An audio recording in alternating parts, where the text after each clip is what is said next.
Thank you so much, ladies and gentlemen, and it is very nice to be back once again after an absence of 2 years here in the capital area. I think the most important thing we need to do at the outset of a discussion on a subject as complex and complicated, truly as vast and voluminous as the record of tax-exempt foundations and philanthropy in this century in the United States is the necessity of limiting the subject to a manageable range or quantity. It's a very vast and voluminous subject because in recent years there have been about 21,000 tax-exempt foundations operating in this country, and of that number there have been at least 2,500 foundations in recent years making annual grants of over $5,000 each and reporting these grants to a central data collection service called the Foundation Center, which is a major source of information on the subject. So we're dealing with thousands or tens of thousands of foundations and many hundreds of thousands of grants they make every year. The literature from just a few of the major foundations in this country published in a year's time would require the back of your car to carry it away.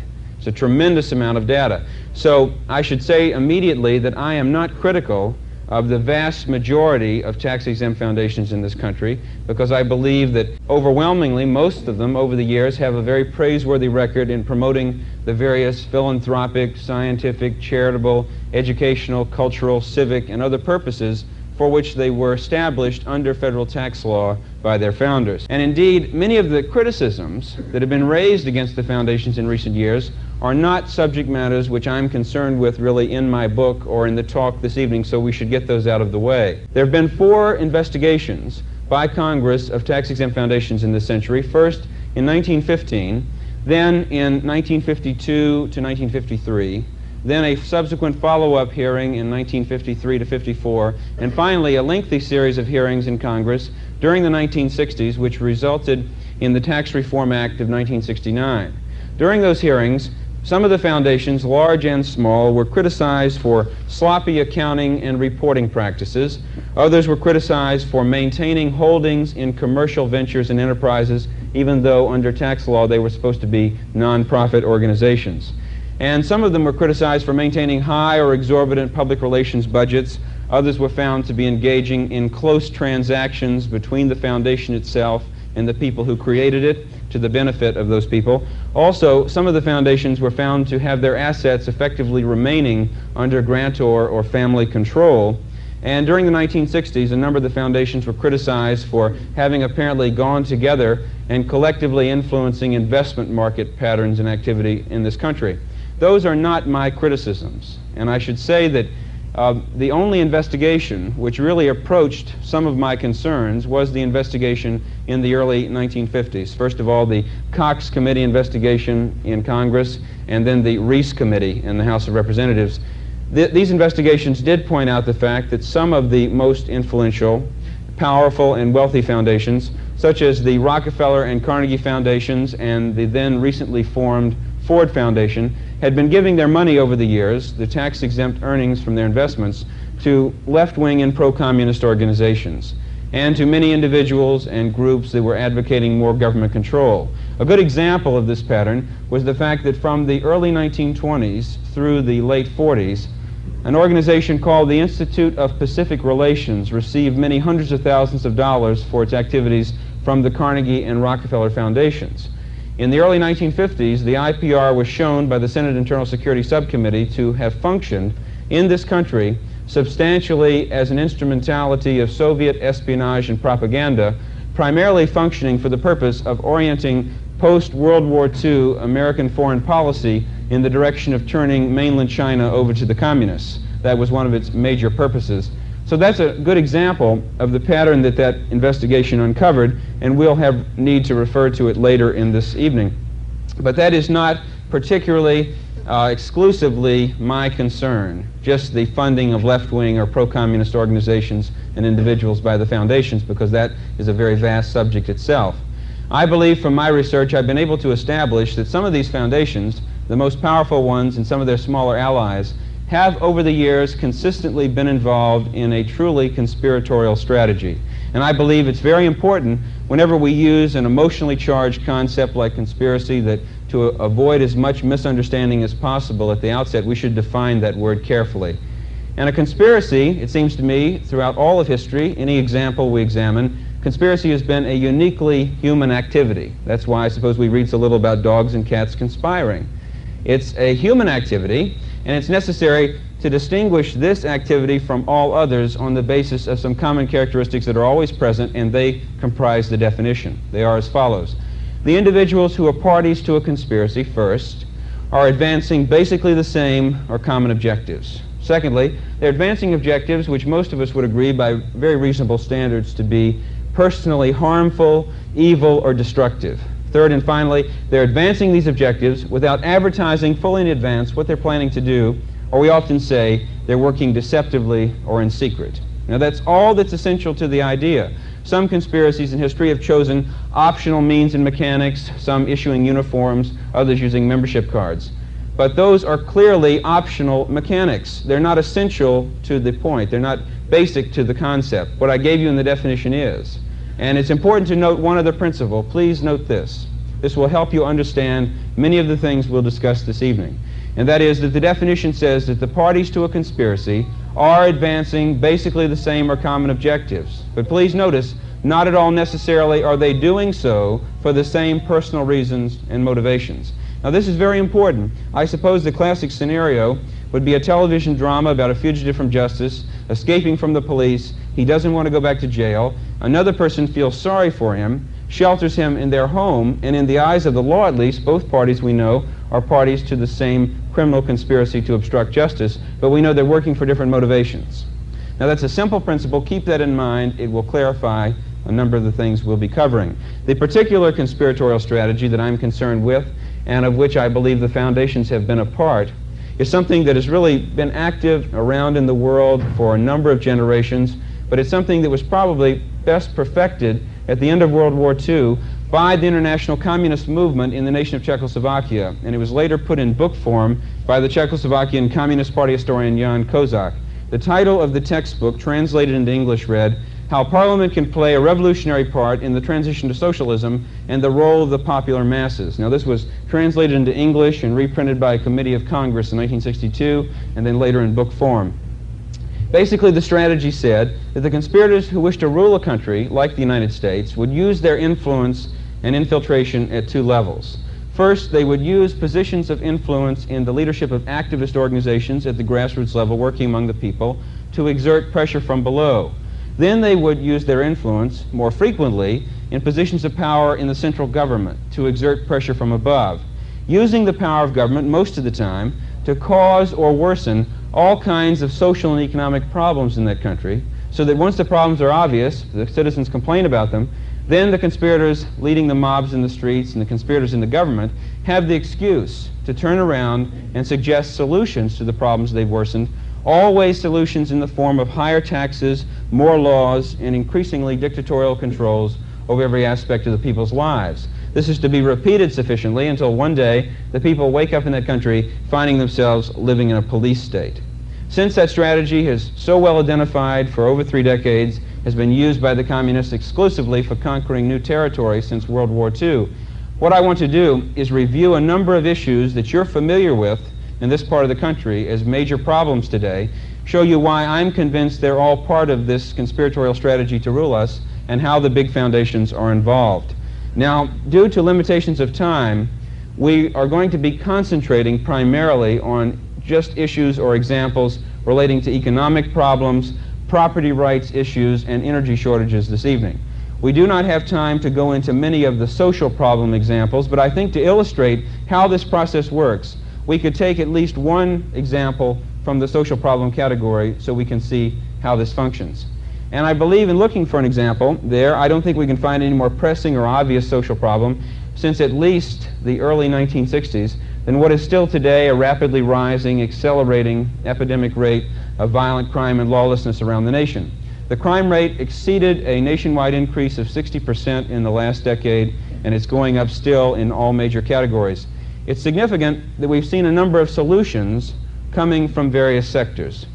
In my book, The ACLU on Trial, I had reason to mention the fact that in 1967, the American Civil Liberties Union, which had been funded at that time and is funded today by the Ford, Rockefeller, and Carnegie Foundations, the ACLU had been a major lobbyist in Congress for the passage of something called the Omnibus Crime Control and Safe Streets Act. And one of the things this legislation, which the ACLU and the Ford Foundation promoted, one of the things that this established was a new Justice Department agency in Washington called the Law Enforcement Assistance Administration. LEAA was supposed to help local police departments around the country meet the crime problem, but they've done some other most curious things. Here's an example. This is from the Associated Press, the San Antonio Register, September 16, 1978.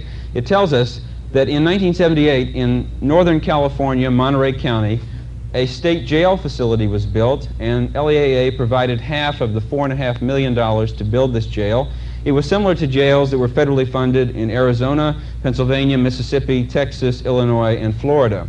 Now, because LEAA provided half the money, the article tells us that the jail had to be built to meet, quote, LEAA guidelines calling for advanced, humane prison architecture, unquote. Well, now, of course, I didn't know what those words meant, ladies and gentlemen, until I read the rest of the article. We read on to discover, quote, since its completion 7 months ago, there have been 10 escapes from the jail, mostly by inmates who melted the jail's plastic windows, unquote. Now, I know it's hard to believe, but there it is from the Associated Press, indicating that one of the things LEAA does is build jails around the country with plastic window construction from which the criminals find it enormously easy to escape. We've noticed, though, something else. In 1970, the Ford Foundation, with a $30 million grant over a period of years, established something that exists today called the Police Foundation. And we read about the Police Foundation in this Ford Foundation publication. The primary purpose of the Police Foundation was to support and encourage the expansion of this concept of federal assistance to local police forces to meet the crime problem. So we saw from 1968 onward, LEAA was giving federal funds to local police departments around the country so they could acquire new personnel, new training, buy new equipment and facilities. But at the same time, just as had been the case with federal funding from what until recently was called HEW going to our local public school systems, when the federal aid came to the police departments, federal control followed. And the LEAA was trying very desperately to take administrative control over local police departments around the country. Members of the John Birch Society were concerned about this and opposing it from the beginning because we noticed how much this resembled the program that Adolf Hitler and all other dictators have required to control their people, namely removing local control of police, local autonomy over their activities, and replacing it with a centralized national police force structure. And so we were opposing this. We set up committees around the country. You remember the bumper stickers, support your local police and keep them independent? That was our primary concern. We almost had the issue to ourselves during those years.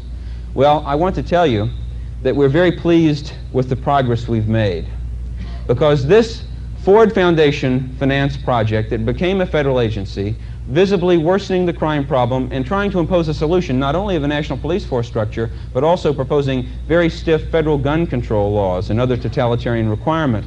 This federal program, through our exposure and opposition, largely, substantially, due to what we were doing, became so discredited in the eyes of the public and much of the establishment that had promoted it by early 1980, and of course due to their own activities. They were so discredited early this year that when the House Budget Committee decided in March to do some cosmetic pre-election budget cutting, they found LEAA, as a result of what we'd done, enormously ripe for abolition. And on March 21st of this year, an objective of the John Birch Society for over 10 years was accomplished when the Law Enforcement Assistance Administration was formally abolished. Did you hear me correctly? Okay. Now, I'm sure that this is a surprise to some of you. I didn't want that to be too startling or upsetting, because I know that some of you never expected to come to a Birch speech and hear any good news. But if you bear with me later on, I will have some more good news for you, because a lot of other wonderful and encouraging things have been happening. But I think that once we understand that example, we could move into our major category of concern, and I think in this area we could sum up all of the examples as the federal government's long-term, intensive, and determined effort to destroy the American economy.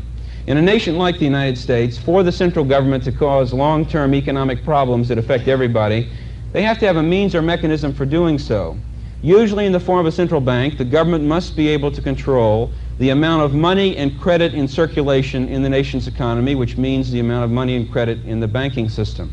Unfortunately, we've had such a structure since 1913, when the Congress established the Federal Reserve System.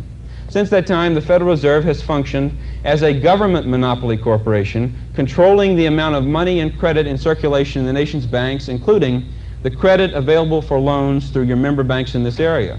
As of March of this year, through legislation in Congress that had been originally sponsored by Senator Proxmire of Wisconsin, the Federal Reserve extended its monopolistic control over all banks and other depository institutions in this country. So now their monopolistic system is much more complete.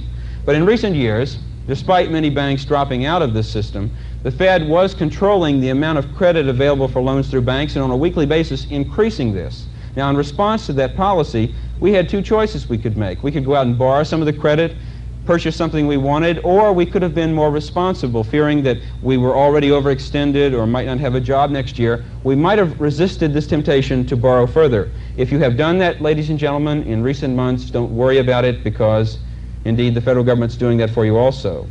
Through a process called deficit spending, the Congress simultaneously takes large, massive, multi-billion-dollar chunks of the federally created credit from the nation's banks and then re-injects this back into the economy in the form of millions and millions of checks written on all kinds of social welfare income redistribution programs. Now, you should know, in recent years, the Congress has been borrowing over 70% of all the available credit market reserves in this country, which means that the remaining amount of credit from the banks will go to you and to your business at a very high rate of interest.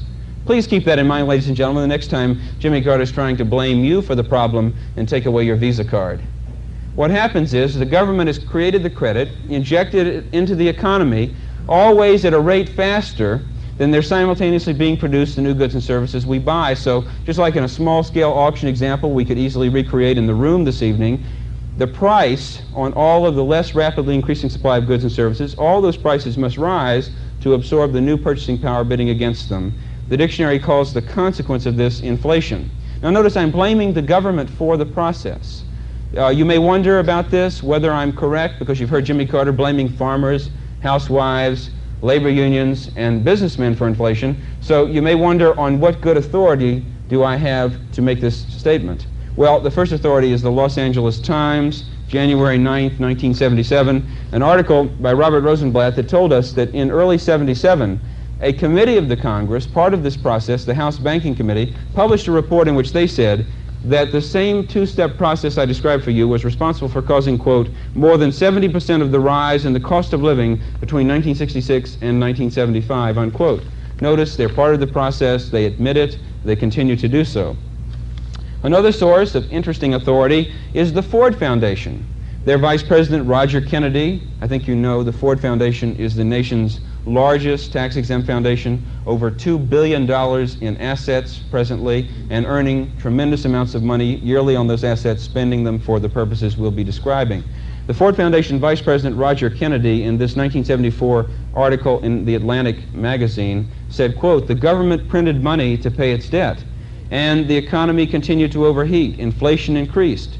Inflation became a tax levied upon those who saved." In fact, he refers to inflation as, quote, "the same mode of surreptitious taxation," unquote. Now, this is fascinating to me, because studying the Ford Foundation, here on the one hand, their vice president says that deficit spending and government increases the money supply causes inflation, and yet every Ford Foundation financed economic policy study that I could find recommended simply much more of the same. Now, we know the consequences of this policy. We've been experiencing it very severely. It was summed up in this article in the Associated Press, Santa Ana Register, Christmas Day of last year. It told us what we already know. Quote, "The average income of American families rose from $9,227 in 1969 to an estimated $18,467 this past year. But after adjusting for inflation and federal taxes, after-tax income in terms of the value of dollars 10 years ago fell from $7,947 to an estimated $7,800, unquote. That's the stagnancy, loss in real purchasing power that we've all experienced. The tax burden is equally severe and obvious. Today, all of us are paying somewhere in the neighborhood of 43 to 45 cents of every dollar we earn in some form of taxation. Not just the obvious taxes we know we pay, but so much of the taxation that is built into the manufacture, production, distribution, and sale of goods and services that we purchase, such as the 100 taxes or so that are built into the manufacture and sale of a loaf of bread by the time it gets to the store, or the 200 taxes that are built into the suit of clothes. All of this multi-layer, many-faceted taxation is only partially servicing the federal government's long-term debt liabilities now existing and extending into the future, which currently approach $9 trillion or $9,000 billion. We have today more citizens in this country who are partially or totally dependent upon the federal government for their livelihood on the dole than do we have people in the private sector producing the income and paying the taxes. I am encouraged that people in major segments of industry who are being hardest hit, notably the construction, real estate, and home building industries, these people are beginning to recognize exactly what's going on. This is from the Associated Press in the Los Angeles Times, April 20th of this year, very recently, and it quoted the National Association of Home Builders President Merrill Butler saying that these government policies, quote, are bent on the destruction of the American home building industry, and they are attempting to socialize housing as a solution, unquote. It's encouraging that they recognize the pattern. Now, we could spend literally weeks cataloging examples of deliberate, calculated, government-created wasteful spending. There's so many of them, only a couple of them I think would suffice to illustrate what I'm talking about. This is the Associated Press, San and Register, April 23rd, 1980. It tells us something reported by the General Services Administration, itself a bastion of graft and corruption. The GSA reported that the Federal Labor Relations Authority had been renting rooms in a Holiday Inn for their business, for their operations, a Holiday Inn in New York City at a cost of $9,000 per month. The total bill over a period of months exceeded $500,000. The interesting thing is, the GSA reported that the Federal Labor Relations Authority had a vacant federal office building fully available for their use only 3 blocks away. A more interesting example is this article 2 years ago, San and Register, Associated Press, October 28, 1978. It tells us that the General Accounting Office, which is supposed to oversee federal agency spending, put some interesting names in the payroll computer at the cabinet-level Department of Housing and Urban Development. Here's what happened. Donald Duck and 29 of his cartoon colleagues recently slipped onto the federal payroll, and Donald's salary, $99,000, sure wasn't Mickey Mouse, unquote. There you have it. That's the way the money is being spent. Department of HUD wrote a cashable payroll check to Donald Duck for $99,000. Well, most of this money, though, from the federal agencies is not coming directly to the grassroots level, directly to individuals or businesses. It's coming through a different routing procedure or process. And this is a process that the foundations have promoted over the years. We need to understand it fully before we can understand very accurately, very comprehensively how it can be defeated. The process is called regionalism or regional government. And it's something that was promoted over the years by, among other groups, the National Municipal League, which received $175,000 from the Ford Foundation for this purpose up through 1961. In a Ford Foundation publication on the subject, the League's president, William Casella, is quoted as saying, "Something isn't sacred just because it's in the Constitution.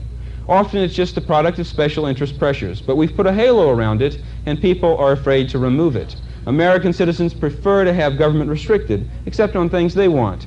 Notice, usually it takes a crisis to gain revision, unquote. Mr. Casella seems to understand how this strategy works. Now, we should take an example of regionalism that applies to every community in New York State, every local government around the country, and it will illustrate what's going on. If you understand this, you'll be able to recognize all the other examples you're dealing with and how they can be defeated. This is something we first read about in the Los Angeles Times, December 27, 1977. In this article, we were told that the Environmental Protection Agency, ladies and gentlemen, is once again absolutely determined to protect us. It told us that the EPA is determined that not a single trace element chemical or microorganism that has been shown to cause breast cancer in Canadian mice soaked in the substance for 6 months, not a single such substance will get into your local community water supply, and the EPA is so determined you'll be protected that they're ordering your community, all local governments that have a water system, to install in what is left of this 5-year period very expensive water treatment facilities. The EPA estimates the nationwide cost for installation of the equipment upwards of $685 million. They estimate the nationwide maintenance cost upwards of $92 million, and they say that it would increase your water bill in the Albany-Schenectady area about $100 a year. Now, what does this amount to? Here's a federal agency in the executive branch, the EPA, one of many, coming to your local government, county or city government, and they say, we want you to install the water treatment facility. And if you don't do that, we're going to cut off your existing federal funding for your school system, for your special education programs, for your road system, for your sewage treatment plant, or whatever revenue-sharing, federally funded project is already underway here, has already increased your local costs, and for which you're already dependent upon federal funding. So your local government, conservative or liberal, they may say, well, we can't afford to lose the money we're receiving, and if we don't take the money in this new project, it'll just go down the road to the next town. Very, very tempting, very difficult to resist this pressure. But they may say, well, we don't have this money in our budget, we can't afford it. That's the answer. The federal agency will always say that through more revenue sharing, matching funds, or block grant programs, the federal government will put up 80 or 90% or more of the cost over a 5 to 10 year contract period. All you have to raise locally is just 10 or 20%. It sounds much more affordable. So your local government signs the contract, receives the money. Then two things always happen. Because the government is causing inflation, the way we mentioned earlier, during the contract period, the originally allocated federal costs soon prove totally inadequate to cover your increased local government costs arising from the program. And if your local administrators ever fail to carry out the program exactly as the feds mandate, they will withdraw your funds. Then you will have new facilities to pay for, new personnel on your local government payroll, and no money in the budget to cover it. Now let me ask you a question. What do you do in New York State at the state level or the county or city level? What can you do when a number of federal agency programs increase the cost of state or local government beyond your ability to pay for it? There's only one thing you can do. What we did in my state of California, raise your local property taxes or raise your state taxes. That's all you can do. And this is the story of Proposition 13. Prior to Proposition 13, 50% of our state budget expenditures in California and 50% of my county's expenditures in Orange County were federally mandated program costs over which we had no control during the funding period after the contract was signed. Now this is important. So remember what would happen. Suppose you were able in New York State to do what we did, put a ceiling on these local tax increases. If you were able to limit the ability of state or local government here to increase its tax base, and then these federal agencies continued to impose increased costs on you at either level, what would happen? Well, you would end up in the position of New York City, or Cleveland, or Chicago, or Detroit, formally bankrupted by these federal programs, and then they would come in and bail you out, of course, but they would take total control over the administration of your local government structure. That's the way the process works, something the Ford Foundation largely conceived through its support of groups pushing in this direction. Now, before we see further foundation inspiration behind programs like this and behind the EPA, let's examine what the EPA is doing also in recent months. This was the Seattle Post-Intelligencer, June 14th last year. It told us that the EPA was sending agents around the country who were standing within 100 yards or so of gas stations with binoculars. They were spying on motorists filling their gas tanks. And if the EPA spies noticed that anybody was placing leaded gasoline into a new car, the owner of the station was subject to a fine up to $10,000 per violation. I was amazed at this. Here for the first time was an incident of government spying on U.S. citizens, and it didn't even involve the CIA. Well, my concern about this was perhaps a little premature because the ultimate example came along this year. This is an article from the Wall Street Journal, March 26, 1980. It tells us that Dow Chemical Company is now suing the Environmental Protection Agency because, quote, for about 9 years, Dow charged, the EPA on at least 50 to 60 occasions employed the Air Force and the Marine Corps for so-called remote searches of corporate facilities in the United States. Dow said the data collected from the searches were used later in various proceedings against U.S. businesses. And the EPA admitted the spying. Quote, in Washington, an EPA spokesman confirmed that the agency conducts flights using borrowed military aircraft. We fly over companies all over America, he said. This is an overflight program to detect pollution in waterways and in the air, unquote. When I was in Providence, Rhode Island yesterday, There was an article in their paper about the fact the EPA was planning similar surveillance flights over property owned by the citizens of Massachusetts and Rhode Island. Well, it's amazing to see this. I think, though, that some of this activity has been temporarily replaced by the EPA's #1 concern at the moment, Mount St. Helens. Ladies and gentlemen, this is an article from the Washington Post. I saw this about a week and a half ago. The date is May 22nd. And the article tells us, quote, "The monstrous black clouds that have been belching from the blasted north face of the volcano since Sunday are full of just the things the EPA and the Nuclear Regulatory Commission are trying to control: radioactive gases, sulfur dioxide, tiny dust particles, and other smelly pollutants," unquote. Well, ladies and gentlemen, you can understand that at this early a date, the Washington Post on May 22nd was understandably unable to report exactly what action the EPA plans to take against the mountain. Now, we should examine the cabinet-level Department of Energy. This was created in 1977 in the Carter administration. Its initial budget was $10.6 billion. Originally, they had 19,767 employees. That's now pushing $15 billion a year with 22,000 bureaucrats. What has the Department of Energy accomplished? Well, they haven't produced a single ounce of usable energy resource. They've had a yearly budget every year of their existence that exceeded the profits of the top 20 oil companies in this country. But they have accomplished something. It's called creating energy shortages. Now, you should understand how this works, how we could have known about it in advance. When the government causes inflation, the way we mentioned earlier, the government, to solve the problem, never suggests removing the causes of inflation, reducing the money supply, or stopping deficit spending.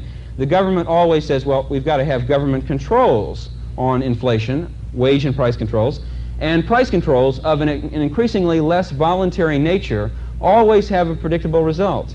When the government, through price controls, makes it illegal for a businessman or a farmer to pass on his increasing cost to his customers, what is the only thing he can do? There are only two alternatives. One is called suicide, and the other alternative is called stopping the production of some of the less profitable goods and services he was producing earlier, which will result, amazingly, in an absence of some of those things that are no longer being produced. It's remarkable.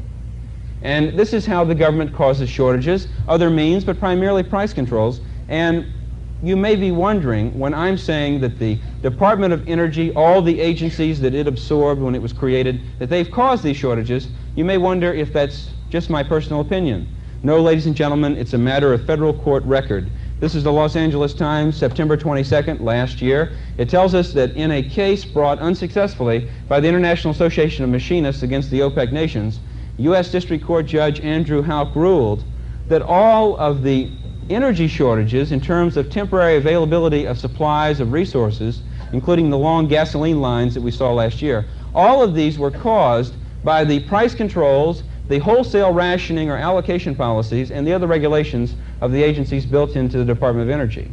Now, a lot of people wondered, is the Department of Energy still honestly trying to solve these problems, to clear up the shortages? Maybe they just haven't been successful in doing so. Well, we thought that until the Department of Energy told us otherwise. In their first year of operation with a $10.6 billion budget, they did manage to do something. They produced an energy emergency planning guide, which we first read about in this Associated Press story in the San Antonio Register, November 24th, 1978. Please notice this. This is most illustrative of what I'm talking about. Here's a section from that guide. Quote, "The draft of the planning guide also notes that the Energy Department plans to stage fake energy emergencies around the country during the next 3 years as a drill to gauge state and federal preparedness. Throughout the exercises, no participant will have advanced knowledge of the details of the scenarios or of the mock emergencies to be used, the draft report says," unquote. Now, how could anything be more obvious? Here's the department publishing a report in which they say they're going to use their power to cause these shortages, or fake energy emergencies as they call them, because they have solutions in mind they wish to impose. Well, ladies and gentlemen, one of those solutions we experienced last year. And by the way, it seems like we may be experiencing it right now. It's called the Emergency Building Temperature Restrictions.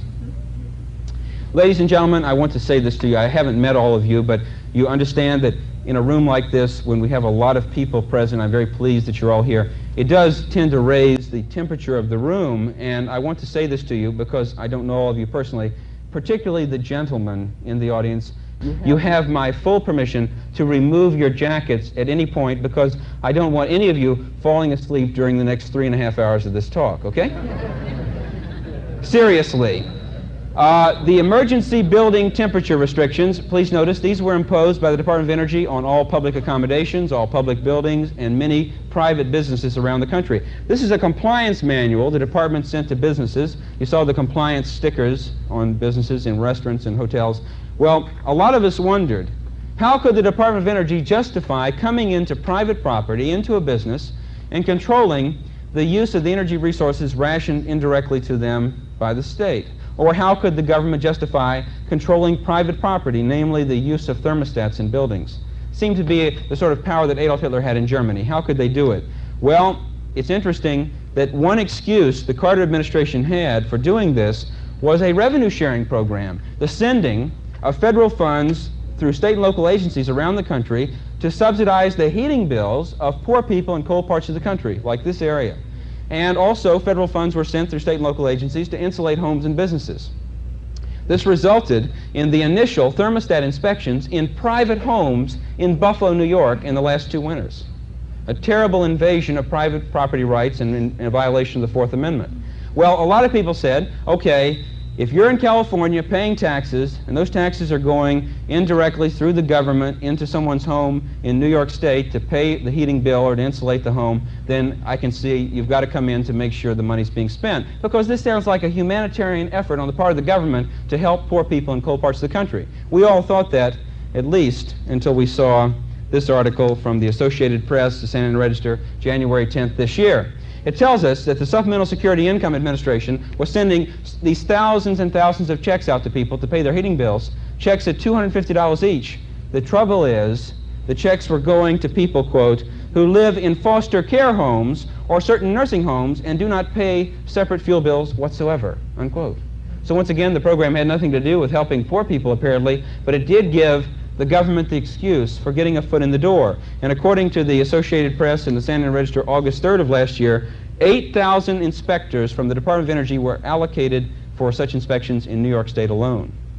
Now, what is the ultimate plan? Well, notice this. To show you this has nothing to do with shortages, have you been hearing recently from the government, from the media, that we have, at the present time, a glut of energy availability? We have plenty of an enormously plentiful supply, a surplus of gasoline, of heating oil, of natural gas, and that's why the prices have been coming down. Well, the government admits this. There is no shortage at the present time. Even crippled as it is, the free enterprise system, when some price controls are removed, can recover.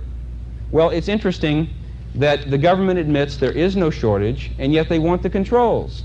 The Honolulu Advertiser, this UPI story, April 16th, told us that the Department of Energy wants the thermostat controls maintained, even though there's no reason for them.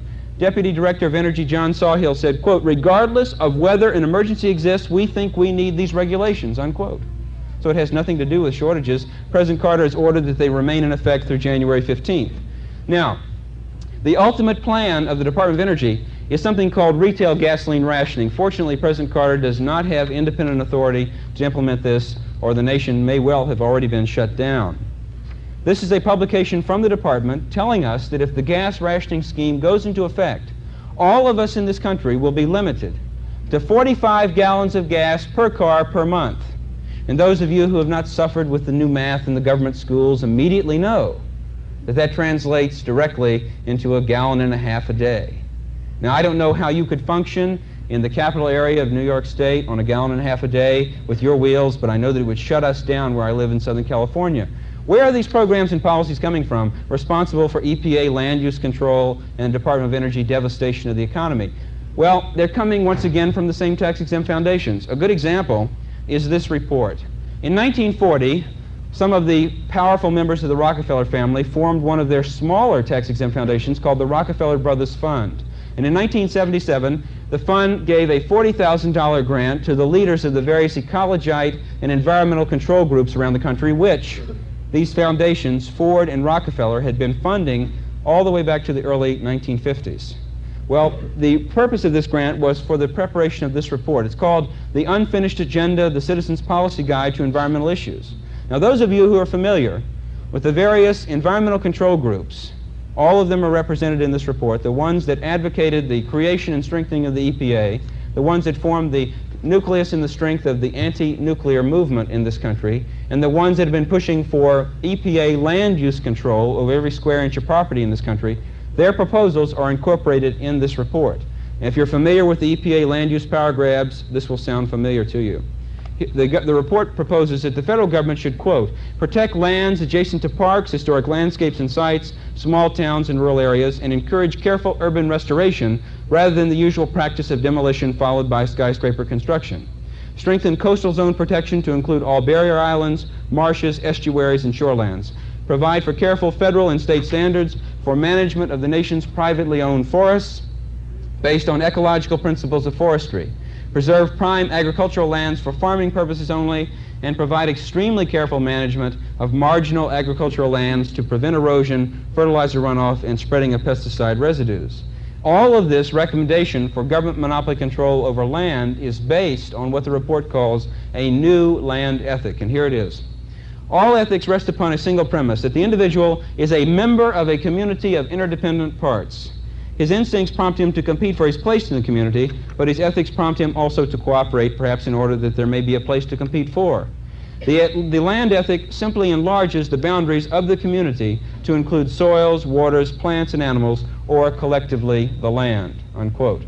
Now, we should examine immediately the record of the largest foundation in this area, and that's, of course, the Ford Foundation. We're urged to do so.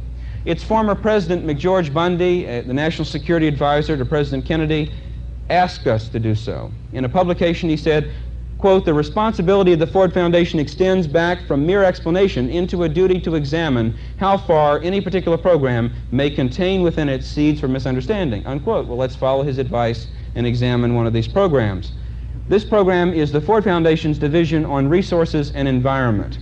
Headed by Gordon Harrison, it has funded all of the anti-nuclear groups. It has funded all of the ecology and environmental control groups in this country.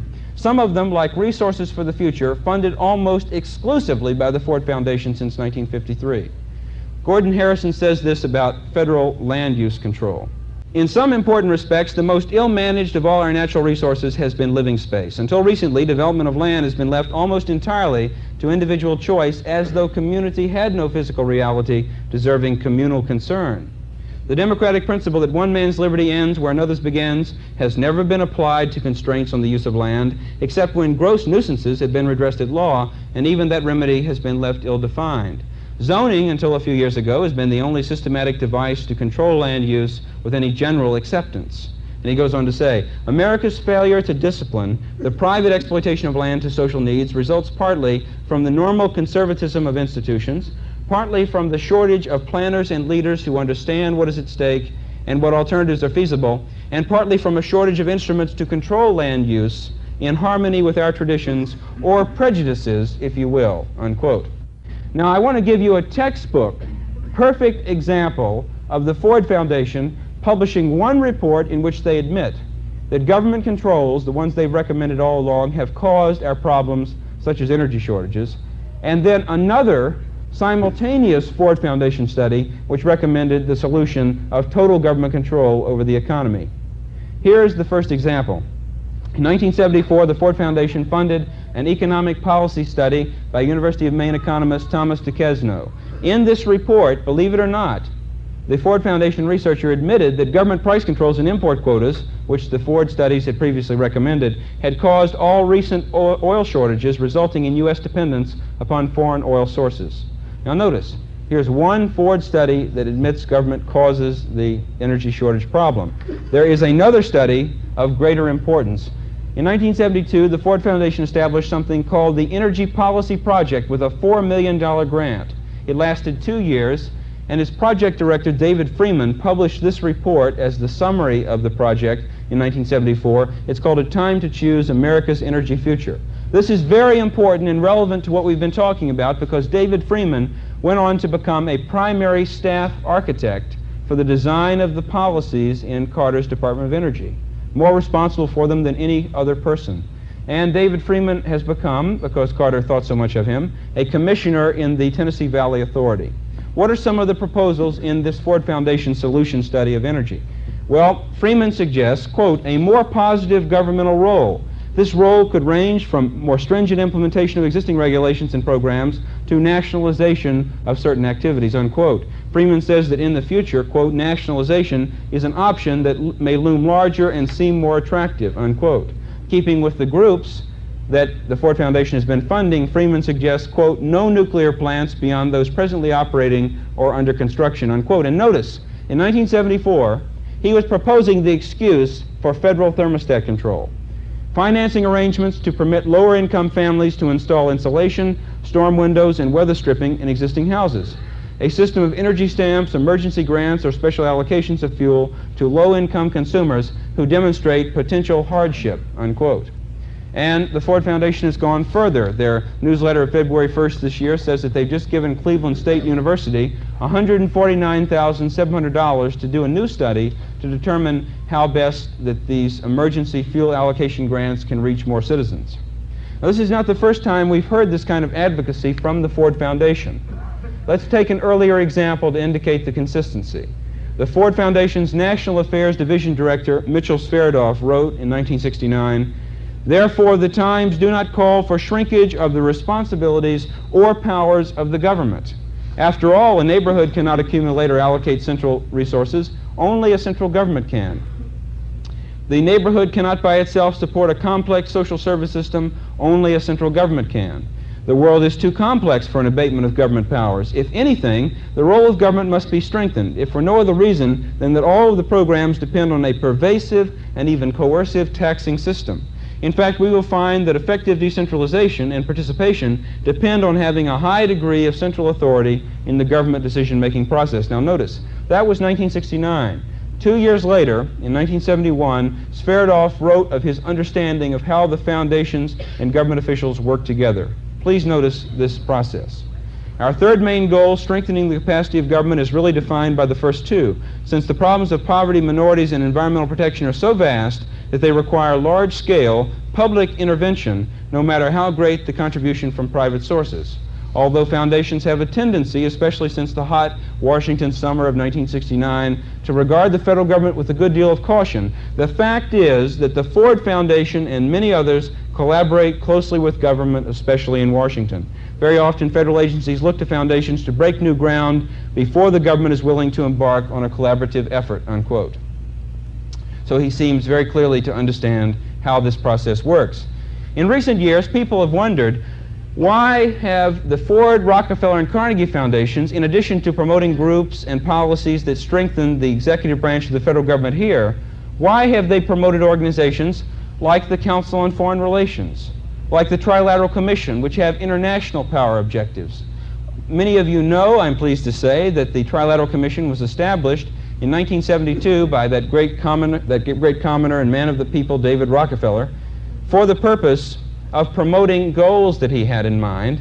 And among the original members, the original American members, were President Carter, Walter Mondale, most of Carter's top-level cabinet appointments in the administration. The executive director of the group originally was our national security advisor, Zbigniew Brzezinski, and presidential candidates Bush and Anderson have belonged. A very influential organization. And it's interesting that we discovered later some of their policies by going back and reading their obscure and very dry academic writings. One of these was something called the Report on the Governability of Democracies to the Trilateral Commission. It was published in 1973, very obscure at that time. It's been reprinted as The Crisis of Democracy by New York University Press in 1975. Get yourself a copy of it if you find this understandably hard to believe. This project, this report, was overseen by Brzezinski and co-authored by a State Department advisor to President Carter, Samuel Huntington. In the report, we're told that they've just discovered that all of us in this country are found to be in possession of a newly identified social disease. Now, you understand that until reading this, I didn't know about that. They have 2 chapters with the title of this new disease they've identified, and it's called Democratic Distemper. I didn't know what that was. In the chapters, they tell us that democratic distemper amounts to our traditional American obsession with our civil liberties and personal freedoms. They say that Americans are so concerned about their civil rights that this is causing a problem. It's preventing their goal of a world order and stability system, an international economic system, or what they call a new world order. They say Americans must be willing to accept some limitations on their personal freedoms if we are to have world order and stability. In fact, on pages 181 and 182 of this report, amazingly, the Trilateral Commission recommends, quote, restoring a balance between government and media. They suggest a new federal bureaucracy similar to the Interstate Commerce Commission, which would control all of the media in this country from the top down. Now, when they're proposing this in a report published in 1973, the John Birch Society didn't have to go much further than that to suggest to you that these people are advocating a totalitarian police state in this country, because they make it very clear in their own reports. They're also advocating an international economic monopolistic system in the framework of a world government structure, allegedly on the excuse that this will prevent a third world war. Why would the foundations, the Ford, Rockefeller, and Carnegie foundations, fund the Trilateral Commission as they have done? Well, it isn't just because that the same people belong to the foundations, hold positions in government, and also are on the boards of directors of these foundations. That is one reason, because it's a community of interest. For instance, Cyrus Vance, when he was Secretary of State, he was also a member of the Trilateral Commission and on the board of directors of the Rockefeller Foundation funding the Trilateral Commission. So there is a community of interest. That's the way it works. But there is another reason why they support such groups. The reason was given, I think, best in the context of the early 1950s investigation of the foundations. Congressman Carroll Reese, in 1953, hired a man to be research director for the committee, a man who is today a good friend of mine named Norman Dodd. Dodd was sent to New York to interview the man who was then president of the Ford Foundation. His name was Rowan Gaither, a member of the Council on Foreign Relations. And Norman Dodd went to Gaither's office that morning in November of 1953, sat across the desk from him, and said, all we want to know back in Congress is why you're giving Ford Motor Company profits tax-exempt through your foundation to left-wing and pro-communist groups and individuals. That's all we want to know. This was the response he received directly, and I quote, of course you know that we at the executive level here were at one time or another active in either the OSS, that was the CIA, the State Department, or the European Economic Administration. During those times, and without exception, we operated under directives issued by the White House, the substance of which was to the effect that we should make every effort to so alter life in the United States as to make possible a comfortable merger with the Soviet Union. We are continuing to be guided by just such directives, unquote. Now, Norman Dodd told me that when Gaither said this, he almost fell off the chair. He couldn't believe what he was hearing. He responded, maintaining composure, by saying, well, if that's your goal in policy, save us the trouble and cost of this investigation in Congress. Come out and tell the people. And Rowan Gaither responded, oh, we wouldn't dream of doing that. That is the sort of admission of what's going on, the conspiracy I'm talking about, which is now contained not just in personal communication, but in the publications of the foundations and the groups they support. In order to prepare my book on this subject, I had to go and interview some of the directors of these foundations. And a few years ago, I went to New York and interviewed the man who was then president of the Rockefeller Foundation and who is now deceased, the vice president of the Carnegie Corporation of New York, Incorporated, which you know of as the Carnegie Foundation, and the director of the Office of Reports at the Ford Foundation, and the presidents of several other smaller foundations. I want to give you an idea of what I encountered there. Now, the entire interviews will be in the book in September, but here's an example of the sort of mentality I encountered. To make sure you understand this, please answer this question for me. Do all of you know who the great economist Ludwig von Mises was?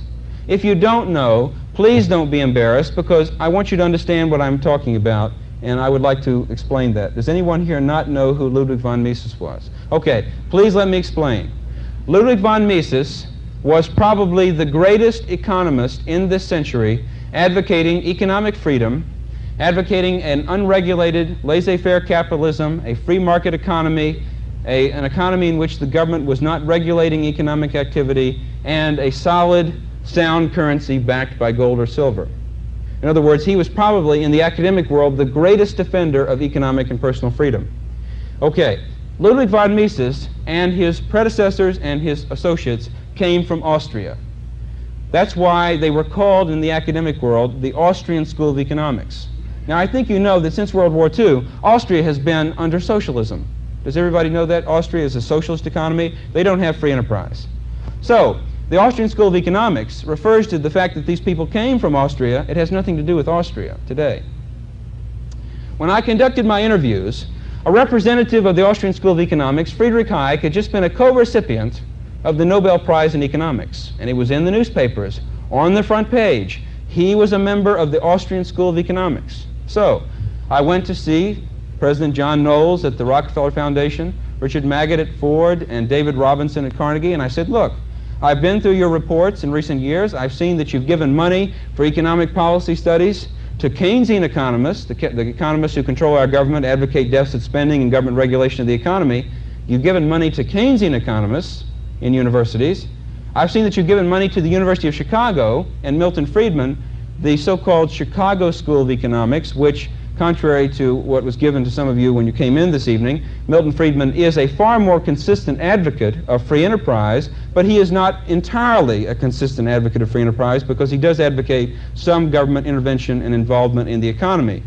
And I said, you've given money to both of these economists and their groups, but I've never seen you giving any money to a representative of the Austrian School of Economics. Why is that? This was in the newspapers at the time. The answer from each of these gentlemen on 3 separate days was the same. Oh, well, I guess we don't have any programs going in Austria at the present time. That's the sort of thing I encountered. Now, I told you I would have lots of good news for you later, and it's time for that now. If I had been speaking to you 4 years ago and told you at that time that due to the initial exposure of the Trilateral Commission by the John Birch Society during the 1976 presidential campaign, due to the exposure we began of the Trilateral Commission, its power and its purposes in the administration, an exposure which later was carried by various segments of the media, other groups and organizations to millions of people around the country. If I had told you that that awareness of the goals of the Trilateral Commission would become so widespread that membership by any politician running for president in this election campaign of 1980, membership in the Trilateral Commission would become a serious political liability to the extent that membership in the Commission would be a major issue in this year's presidential primaries, would you have believed me when I read this story telling us that the membership of George Bush in the Trilateral Commission, like that of Carter and Anderson, was the crucial issue in the New Hampshire Republican primary, just as it was a major issue in the Florida Republican primary. So much so that on April 10th of this year, David Rockefeller came to Los Angeles and spoke to the World Affairs Council. His speech was reprinted in the San Antonio Register 3 days later, April 13th. He spent most of the speech to 1,000 prominent citizens of Southern California. Most of his speech was devoted to promising these people in the audience that quite truly he was not a member of, quote, a coterie of international conspirators with designs on covertly ruling the world, unquote. That was the bulk of his remarks. This indicates, ladies and gentlemen, indicates very clearly that beyond any question, we now have them on the defensive. Now, 2 years ago, something else happened after I was here, and that is the fact that on May 23rd, 1978, amazingly, the United States Supreme Court ruled in favor of a member of the John Birch Society, a plumbing contractor from Pocatello, Idaho, a man named Bill Barlow. And as a result of that ruling, all businessmen had a U.S. Supreme Court decision to back them up in demanding a valid search warrant from a representative of OSHA. That's the Occupational Surveillance and Harassment Administration. Now, when this happened, OSHA was paralyzed. They said, you know, what are we going to do? How are we going to provide the search warrants? Then they decided, what we'll do, we'll take a pad of paper, print it up, and call it an administrative warrant. We'll fill this out, rip the page off and give it to the businessman, and we can go in and conduct the inspection. Well, it hasn't worked that way, ladies and gentlemen, because like everything else, OSHA from the Department of Labor does not function directly from Washington. It goes with revenue sharing through state departments of health and safety around the country. I don't know what you call it here, but this is the way it works all over the country. Now, it's interesting that the State Department of Health and Safety statutes are often more punitive in their punishments for violations than even the federal statute. As a result of that technicality, there have been 3 federal court cases, and 1 state case in California Appeals Court last year involving a member of the John Birch Society, Melvin Salwasser.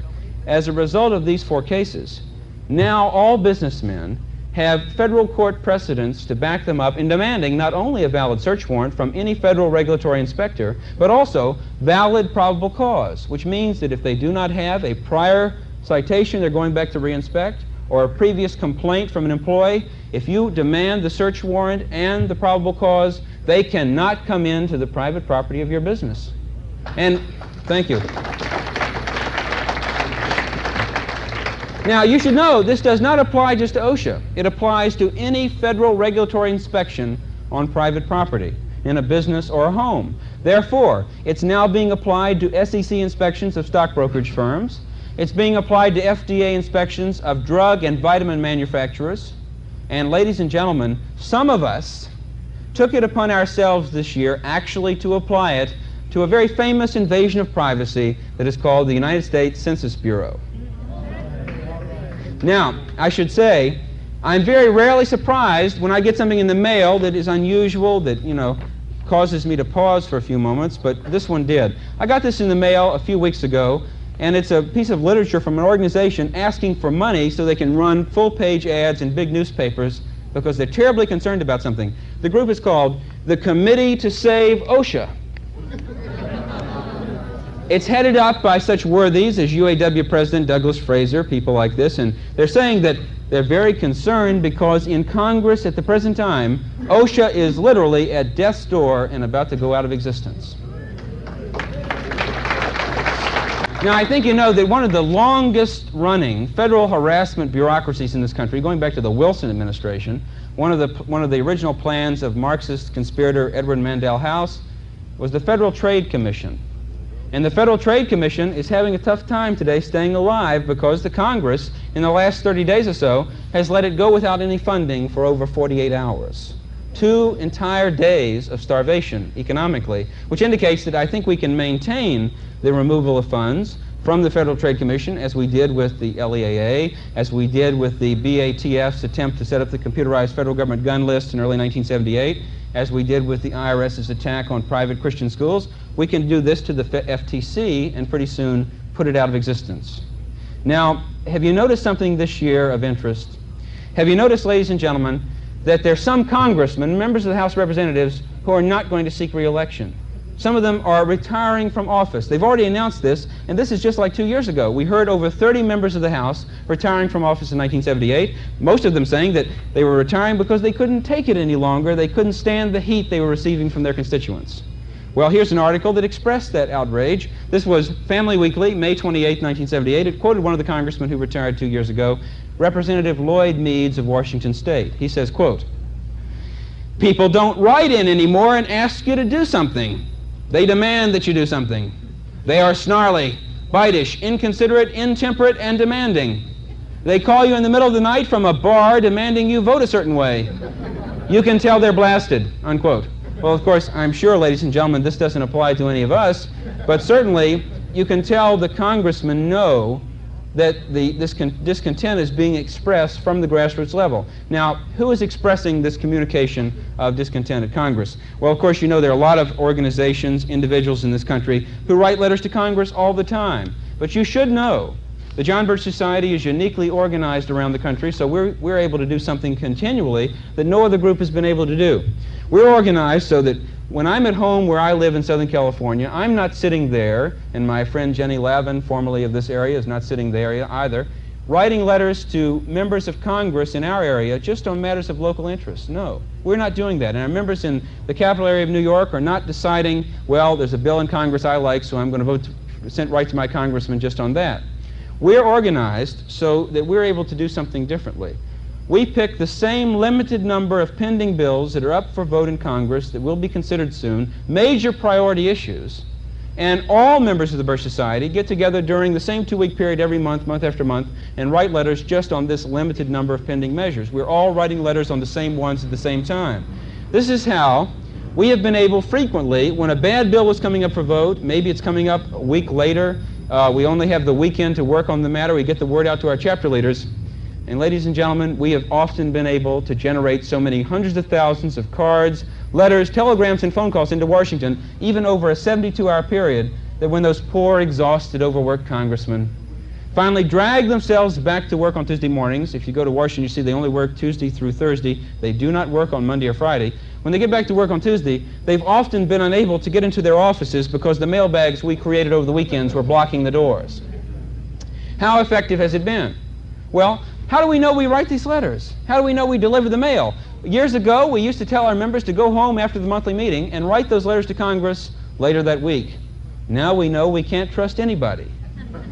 We write the letters at the meetings. That's how we know we get the letters delivered. Now, since Carter was elected, we've really gotten behind about 47 letter-writing campaigns against domestic and foreign policy issues pending in Congress.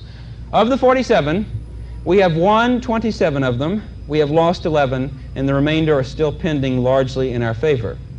That's how well it works. Now, I should tell you the other way we do this is by putting pressure on the House of Representatives directly. Now, why the House of Representatives? Because they appropriate all the money for the federal agencies. If we want to cut off a revenue-sharing program that's going to impose rationing on you or increase local taxes or state taxes in New York State, you have to abolish that federal agency that is the thrust behind the program. You can never successfully oppose it just on the state or local level. You've got to get rid of the original source of the program in Washington. So the House of Representatives, whose members, as you've noticed, most of them like to get reelected every 2 years, they're very responsive. You put pressure on them. We do this through something called TRIM. TRIM stands for Tax Reform Immediately. The goal is lower taxes through less government. Members of the Birch Society establish a TRIM committee in a district of the House of Representatives. We have 310 of them now, covering most of the districts around the country. Birchers set up a TRIM committee, but anybody can work in a TRIM committee if they agree with us about the limited goal of lower taxes and less government, which is unusually popular today.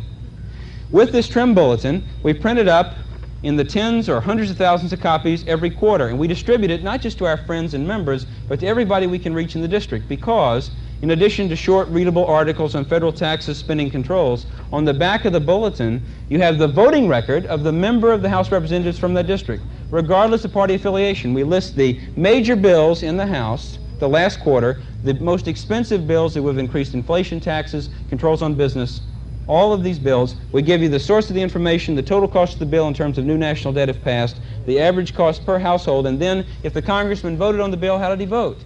Did he vote for lower taxes and less government, or more taxes and more government? And that's it. Now, how do we distribute these to people? Well, in metropolitan areas, such as where I live, we jog around door to door on Saturday mornings getting these out. We also hire these companies, you know, that take the advertising circulars, put them in a plastic bag and hang them on doorknobs. You have that around here. Sometimes it ends up on the roof or the lawn, but it's supposed to go on the doorknob. We do that. We mail them to people. We get them out a lot of ways, and there is another expedient. Now, I have to be honest with you. What I'm about to describe began in the state of, pardon the expression, Massachusetts. It began in Massachusetts, in a civilized part of the country, but that's not where I first found out about it. It's similar to something that was done in this area, in the Schenectady area, one of your congressional districts, by your TRIM committee 2 years ago when I was speaking here. But to give you an explanation of my surprise, I was speaking in North Dakota last fall. North Dakota has one congressman for the entire state. So the North Dakota TRIM committees had gone together, and they had taken the TRIM bulletin that was current at that time, they enlarged it to a newspaper-sized version, a tabloid-sized version such as this one. This is the one from Massachusetts, but the one from North Dakota looked the same way. Notice the same copy, the first 3 pages, and the record of their congressman on the back reproduced the same way. They raised money by selling ads that appeared at the bottom of these 3 pages so that they could put this tabloid-sized TRIM bulletin in one copy of every daily newspaper that day in the state of North Dakota. Everybody who got a daily paper got this TRIM bulletin. Well, ladies and gentlemen, let me tell you that even though they did this first in Massachusetts, to an extent you did this first in Schenectady 2 years ago, I was so humiliated when I saw this underway in North Dakota. I was humiliated because here these supposedly inferior Norwegians had beaten us to the punch in Southern California. So when I got home, we had to do something about it. And here's what we did. Ladies and gentlemen, this is the Santa Ana Register, the major county paper. That's why I've been quoting from it. 250,000 daily circulation. This is the fall 1979 TRIM bulletin for one of our districts. We have 3 congressional districts entirely within the county. One overlaps into LA. This is one of our congressional districts. This $4,000 ad reaching 250,000 people on that day, January 31st of this year. This was paid for by the small and medium-sized businessmen in ads at the bottom of the page. Here's the TRIM bulletin copy and the voting record. Most of these advertisers live in the district of this one congressman. Now, ladies and gentlemen, we never would have believed that we could have done this kind of thing until 3 of our members sat down for a week on the telephone and sold the ads. Then it began to snowball. And ladies and gentlemen, the response to this ad was so encouraging that by March 6th of this year, we had another $4,000 for this. This is the Los Angeles Times Orange County edition. All three of our congressmen for the Winter Trim Bulletin, Winter 1980. Notice all three of their records here, the copy of the Trim Bulletin, this ad reaching 225,000 circulation, paid for by the ads given at the bottom. Well, ladies and gentlemen, then it really began to take off. The encouragement over this ad was so tremendous, people were glad to see we were around. They didn't know about us, that within 30 days, this is very recent, April 14th, we had another $3,500 available for the same copy that had been in the LA Times to be put back in the Santa Ana Register. Well, ladies and gentlemen, it's getting out of control. I don't know when this will be in Time magazine, but I would advise you to keep looking.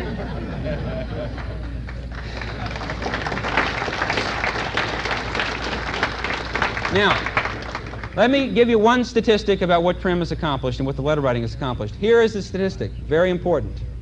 In 1971, we began rating all voting records quarterly of congressmen and senators in our weekly news magazine, Review of the News.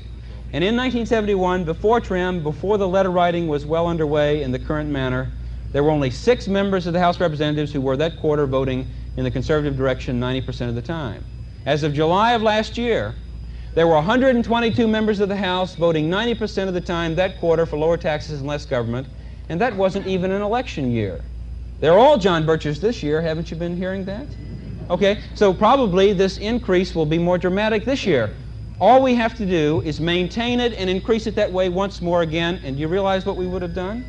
We would have then more than the 218 simple majority vote in the House of Representatives, and we can then unfund and thereby abolish any federal agency program that's causing problems, raising taxes here, or the foundations are using to impose controls on us. It's just that simple. We're just that close to victory. Now, I never like to conclude a speech like this until I make sure that everybody in an audience this size realizes how vibrantly, how enthusiastically some of these congressmen respond to the publication and distribution of their voting records in the Trim Bulletin. Here's an example. There's a congressman in Northern California, Harold Johnson, in the Sacramento area. This is a letter he wrote to the Trim chairman 2 years ago, July 19, 1978. Please notice. He said, "The national debt is owned by the American people, and as long as the American people are willing to buy bonds and treasury notes to support their government, there is no need to pay off the national debt," unquote. That is Congressman Harold Johnson, vintage 1978. Many hundreds of thousands of Trim Bulletins later, the same Congressman Johnson, early this year, February 22nd, wrote, "I can assure you of my support of any legislative effort to balance the federal budget," unquote. The congressman,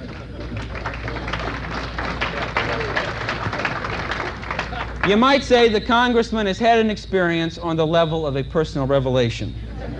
My congressman is Robert Badham in Orange County, and here's a letter from my congressman indicating the influence of the Trim Bulletin in Washington 2 years ago. Listen to this. He wrote to a constituent, February 23rd, 1978, "Dear Mr. Dykstra, thank you for your recent letter regarding the food stamp program. If you're referring to the Trim Bulletin account of my voting record was accurately listed," unquote.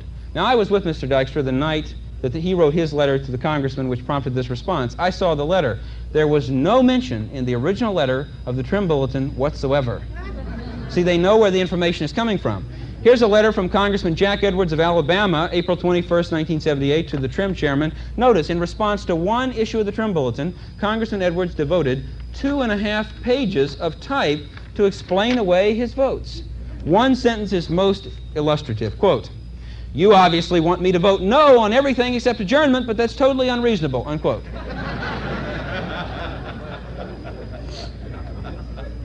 2 years ago, I told you about a congressman in the state of Oregon, the 4th District of Oregon, Congressman Jim Weaver, the Eugene area. I assume it's still up there. Congressman Weaver at that time had a bad voting record, 80, 90% of the time for higher taxes and more government. He had expressed his displeasure with the Trim Committee by writing this letter September 13, 1976 to the Trim chairman. Notice the handwritten postscript at the bottom of the letter from the congressman to the Trim chairman. It said, "Great little bulletin, that Trim. It reminded me of a common substance found in barnyards," in the congressman's handwriting on the letter. Now, ladies and gentlemen, Congressman Weaver has had a revelation, because since this time, he is now voting 80 or 90% of the time for lower taxes and less government. He's come completely around. In fact, recently I was in Oregon prior to the deluge, and in Oregon at that time, in Grants Pass, the trim chairman had just received a large manila envelope from Congressman Weaver containing a new photograph of the congressman with a new hairpiece or toupee. A letter was attached requesting, please, that we should use this new photograph on all future trim bulletin copies.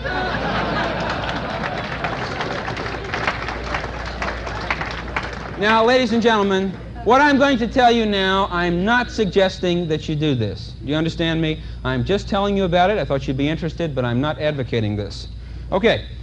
1978, the congressman in Charleston, South Carolina, Mendel Davis, promised his constituents publicly that if the Senate ever ratified the treasonous Panama Canal treaties, he, as a member of the House, would never vote for the funding implementation of those treaties. 1 year later, last year, he voted for it. The trim chairman in Charleston, South Carolina, is a member of a local city council, a good friend of mine named Robert Payne.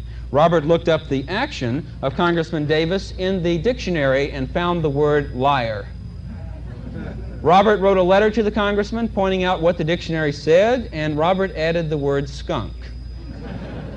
Now, ladies and gentlemen, we never suggest that you be discourteous or impolite to a congressman. Please note that. But Robert is one of these emotional boys from the Deep South, and sometimes he gets out of control.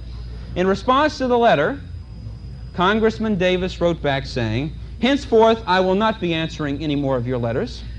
I will not be communicating with you further," and the congressman had taped a quarter to the bottom of the letter. Next to the quarter was a note saying, "This quarter represents your share of my salary the last 4 years. Goodbye forever." Robert was amazed because his congressman was apparently breaking off diplomatic relations with him. So Robert took the letter to the local newspaper in Charleston.